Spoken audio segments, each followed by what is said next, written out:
Para sa inyo, ano ang magandang homily?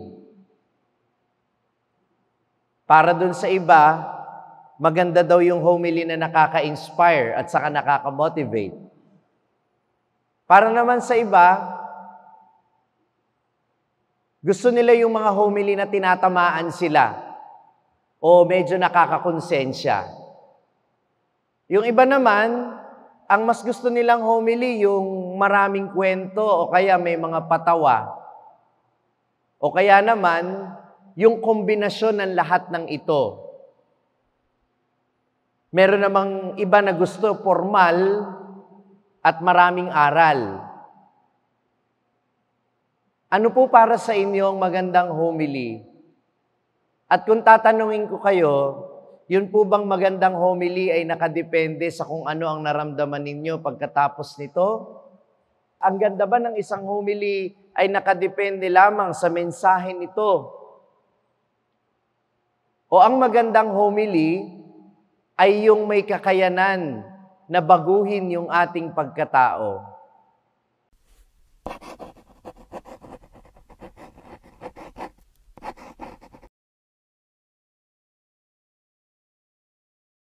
Sumainyo ang Panginoon.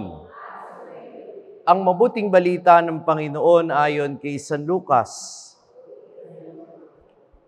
Noong panahong iyon, sinabi ni Jesus sa kaniyang mga alagad, "Naparito ako upang magdala ng apoy sa lupa at sana'y napagningas na ito. May isang binyag pa na dapat kong tanggapin at nababagabag ako hanggat hindi ko natutupad ito. Akala ba ninyo'y pumarito ako upang magdala ng kapayapaan sa lupa? Sinasabi ko sa inyo, hindi kapayapaan, kundi pagkakabaha-bahagi.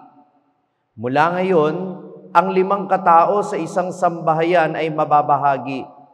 3 laban sa 2 at 2 laban sa 3. Maglalaban-laban ang ama at ang anak na lalaki, ang ina at ang anak na babae, at gayon din ang biyenang babae at manugang na babae."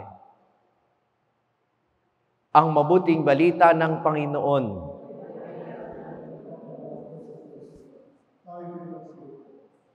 Magandang umaga po sa inyong lahat. Kung tatanungin ko po kayo, para sa inyo, ano ang magandang homily? Para dun sa iba, maganda daw yung homily na nakaka-inspire at saka nakaka-motivate. Para naman sa iba, gusto nila yung mga homily na tinatamaan sila o medyo nakakakonsensya. Yung iba naman, ang mas gusto nilang homily yung maraming kwento o kaya may mga patawa. O kaya naman, yung kombinasyon ng lahat ng ito. Meron namang iba na gusto formal at maraming aral. Ano po para sa inyo ang magandang homily? At kung tatanungin ko kayo, yun po bang magandang homily ay nakadepende sa kung ano ang naramdaman ninyo pagkatapos nito? Ang homily ba ay ang ganda ba ng isang homily ay nakadepende lamang sa mensahe nito? O ang magandang homily ay yung may kakayanan na baguhin yung ating pagkatao? Minamahal ko mga kapatid, kung minsan kasi ang pinapahalagahan lang natin ay kung ano yung ating nararamdaman. Pero hindi tayo bukas dun sa mensahe na babago sa ating kalooban.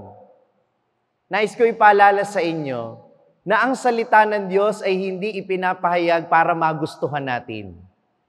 Ang mensahe ng salita ng Diyos ay ipinapahayag para baguhin ang kalooban natin. Ito'y tulad ng apoy na tinutukoy ni Jesus sa Ebanghelyo na tutupok sa ating mga puso upang ito ay magbago. Dahil sa katotohanan lamang, wala namang perpekto. Lahat tayo ay palaging inaanyayahan ng Ebanghelyo na magbagong buhay. Amen po ba yun? Kaya po, ano ang magandang homily? Yung maganda lang ba ang dating? Yung nakapagpapagaan lang ba ng kalooban? O yung nakapagbabago ng kalooban? At ang tanong ko din sa inyo, homily lang ba ang makagagawa noon? O ang salita ng Diyos na hindi lamang natin naririnig sa banal na misa, kundi pwede nating basahin sa Biblia, at yung mga sakramento na iniwan sa atin ng Panginoong Hesukristo na nagdudulot ng kanyang mga biyaya. Minamahal ko mga kapatid, nung binyagan tayo, kung matatandaan ninyo, yung mga magulang ninyo at ninong at ninang, binigyan sila ng kandila. At ano po ang ginagawa sa kandila? Ano pong ginagawa sa kandila? Tinatabi lang ba? Souvenir? Sinisindihan, nilalagyan ng apoy. Sapagkat yung apoy ay simbolo ng Espiritu Santo. Ang Espiritu Santo ay ipinagkaloob ni Kristo sa bawat isa sa atin upang pag-alabi ng ating kalooban, upang palagi tayong baguhin, panibaguhin, upang maging karapat-dapat sa Panginoon, upang makasunod tayo sa Kanya. Kaya itong Espiritu Santong ito na taglay natin sa kalooban natin, sa mga pagkakataong ito na nakikinig kayo, yan yung Espiritu na humihipo sa inyong kalooban. It is not actually the words of that priest that touches your heart. Oo, ginagamit ng Panginoon yung boses namin, yung mga pananalita namin, para hipuin ang inyong puso. Pero alam niyo yung mga effective talaga na homily ay nagaganap kapag ang unang hinipo ng Espiritu Santo ay yung puso ng pari na nagsasalita. At kapag narinig natin iyon, yung Espiritu Santo na taglay ng mga tagapakinig, yun naman ang bumabago sa puso natin. Kumbaga, pinag-uugnay ng Espiritu Santo yung tagapagsalita o yung namamahayag at yung nakikinig. Kaya, kahit inspired ng Espiritu Santo yung namamahayag, pero yung mga tao naman ay hindi nakikinig, paano kayo mai-inspire? Paano kayo babaguhin ng salita ng Diyos? Paano kung ang gusto nyo lang pakinggan ay ang sermon, pero hindi kayo nakikinig sa mga pagbasa ng salita ng Diyos? Kaya nga po ako, mahigpit ang bilin ko sa mga lectors natin, na kapag ka sila'y bumasa dito, dapat pinaghahandaan nila. Dahil maaaring yung pakikinig ninyo sa mga pagbasa ay magdulot ng alab sa inyong kalooban at ito ang magpabago ng inyong buhay. Dahil hindi natin matatawaran ang kapangyarihan ng salita ng Diyos na baguhin ang ating pagkatao. Amen po ba yun?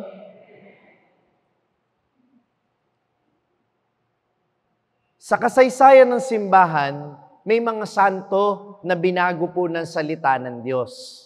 Halimbawa, si San Agustin, narinig niya ang tinig ng isang bata sa isang hardin nang siya'y naglalakad.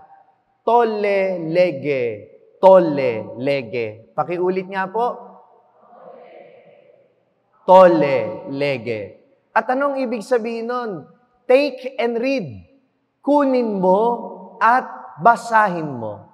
Nakita niya yung isang Biblia doon sa gawi ng nakabukas sa Romans chapter 13, verse 13 to 14. At anong sinasabi doon? Iwan na ninyo ang lakad ng mundo at magbagong buhay kayo. At yun ang naging mensahe ng Diyos kay San Agustin. At mula noon, hindi na siya bumalik sa buhay ng kasalanan. Sapagkat ang sabi doon, iwan na ninyo ang buhay ng imoralidad. Iwan din ninyo ang mga kasalanan.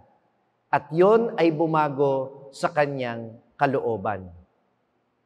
Si St. Francis of Assisi, nang nabasa niya sa Ebanghelyo, yung sinabi ni Jesus, na kung gusto ninyong sumunod sa akin, iwan ninyo ang lahat. At ganun niya ang ginawa ni St. Francis of Assisi. Iniwan niya ang lahat ng kanyang kayamanan, gayon din ang kanyang marangyang buhay para sumunod sa Panginoong Jesus. The Word of God transformed their lives. Binago ng Diyos ang kanilang kalooban. Hindi lang nila hinangad na gumaan ang kanilang kalooban. Kasi kung minsan sa panahon natin ngayon, gusto lang natin magsimba, gusto lang nating makinig sa mga nagpapahayag ng mabuting balita kapag gumagaan yung ating kalooban. Hindi naman masama yun, pero hindi tayo dapat matapos dun.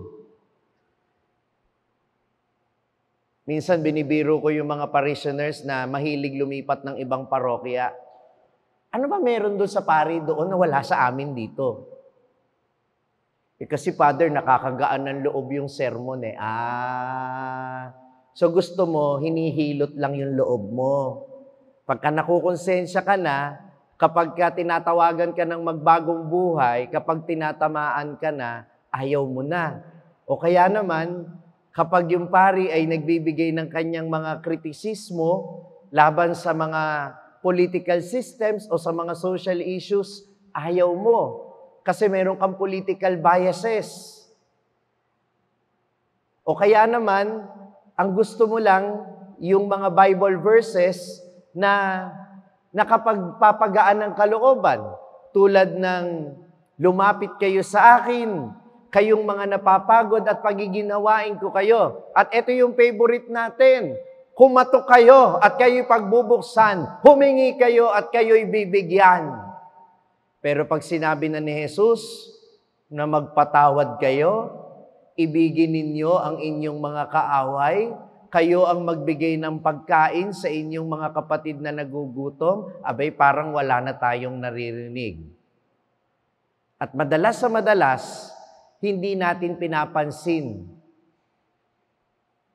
Minamahal ko mga kapatid, nais kong ipaalala sa inyo, we listen to the Word of God, not just to feel good, but to be truly good. Nakikinig tayo sa salita ng Diyos, hindi lang dahil gusto nating gumaan ang ating pakiramdam, kundi para magbago ang ating kalooban. Amen po ba yun? And I dare say this, matapang kong sasabihin ito, kung ang aming homilya ay hindi na nakapagdudulot ng pagbabago ng inyong kalooban, kahiya-hiya kami. We may be popular to people because people are applauding our homilies. But if it fails to change hearts, shame on us. At huwag kayong mag-alala, gayon din ang sasabihin ko sa inyo. Kung kayo'y natutuwa lang sa homilya o sa salita ng Diyos dahil pinagagaan lang nito ang inyong kalooban, pero hindi kayo nababagabag, hindi kayo nababahala dahil sa kayo'y hindi namumuhay ayon sa sinasabi ng mabuting balita, kung ang gusto lang ninyo'y gumaan ng inyong kalooban, pero ayaw ninyong magbago ng kalooban, kahiya-hiya kayo, kahiya-hiya tayo sa Panginoon. Amen po ba yan? Because we are here not because we just want to be entertained or to be informed. We are here to be transformed. Amen po ba yan? Kaya naman minamahal ko mga kapatid, isipin nating mabuti. Kailan niya ba huling binago ng salita ng Diyos ang aking buhay? Kailan ko ba huling narinig ang Espiritu Santo na nangungusap sa akin ng mga pangungusap ni San Pablo sa ikalawang pagbasa ngayon?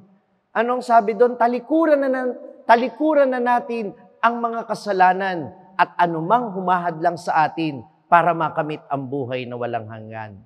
Yun ang punto ng pakikinig natin sa salita ng Diyos para matalikuran natin ang kasalanan at masunog.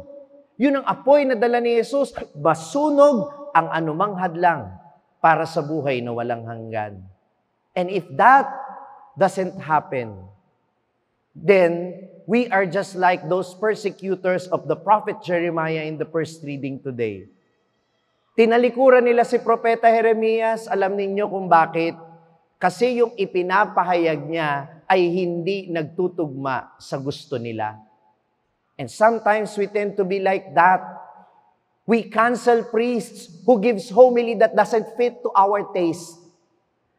Binabaliwala natin kung minsan yung mga pari o yung mga preachers kapag hindi natin gusto yung pamamaraan nila ng pagpapahayag o kapag hindi natin gusto yung kanilang ipinapahayag.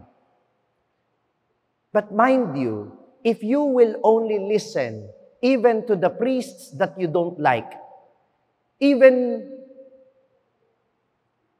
if you will only read the Bible verses, even if you don't like these Bible verses, this will change your life. Dahil ganun ang Espiritu Santo, hindi nito hangaring manatili tayong panatag at komportable. Ginagambala nito ang inyong kalooban para patuloy tayong magbagong buhay. Dahil wala naman tayong ibang tsansa na magbagong buhay kundi hanggat tayo'y buhay. Kaya nga sinasabi ko, hanggat may buhay, magbagong buhay. Hindi po ba? Kaya nga tayo'y mainit pa. Ipinapaalala na may alab ang Espiritu Santo sa kalooban natin para baguhin ang buhay natin sa araw na ito. Amen? Huwag lang ninyong hangarin na gumaan ang inyong loob. Ang hangarin nating lahat ay magbalik loob. Amen? Kaya alam ninyo, para sa akin, ano ang sukatan ng magandang homilya? Tanong nyo sa akin, ano? Na kapag katapos mong marinig ito, sasabihin mo sa sarili mo, gusto kong mangumpisal at magsimulang magbagong buhay. Yan ang totoong effective homily. Kapag binago na nito ang kalooban mo, kapag dinala ka nito sa pagbabalik loob at hindi lang pinagaan ang iyong loob. Minamahal kong mga kapatid, kailan mo huling naranasan iyon? Sana, kung matagal-tagal mo nang hindi na-experience yon, itong mensaheng ito ang magpabago ng iyong kalooban. Amen. Ang narinig niyong pagninilay ay bahagi lamang ng aking Sunday homily na dineliver ko sa St. Martin of Tours Parish dito sa Bukawi, Bulacan. Welcome po kayong lahat dito mga ka-SMS. Pumunta lang kayo dito kapag araw ng linggo at gusto ko ring makasama kayo sa pagdiriwang ng banal na misa. Masusundan ninyo ang pagninilay na ito sa aking YouTube channel, ang Sa Madaling Sabi ni Father Franz Dizon, at maaari nyo ring makita sa iba't ibang mga social media platforms, sa Facebook, sa TikTok, sa Instagram, sa Twitter. Gayon din naman, inaanyayahan ko kayo na i-download ang #1 Catholic meditating app sa buong mundo, ang Hallow app. Ang prayer app na ito ay makakatulong sa inyong pananalangin at dito maririnig din ninyo ang aking mga daily reflections, ang pagninilay ngayon kasama si Father Franz Dizon sa Hallow app. I-download lang po ninyo ang Hallow app, hallow.com/pagninilay. Para makakuha din po kayo ng discount para sa inyong subscription. Mapapakinggan din ninyo ang aking mga pagninilay araw-araw sa Spotify, hatid sa inyo ng Hallow app. Hanapin lang po ninyo ang pagninilay ngayon. Muli, ako po si Father Franz Dizon mula sa Diocese of Malolos. Ngayon, nandito sa Bukawi, Bulacan, St. Martin of Tours Parish. Magkita-kita po tayong muli at hanggang sa susunod na pagninilay.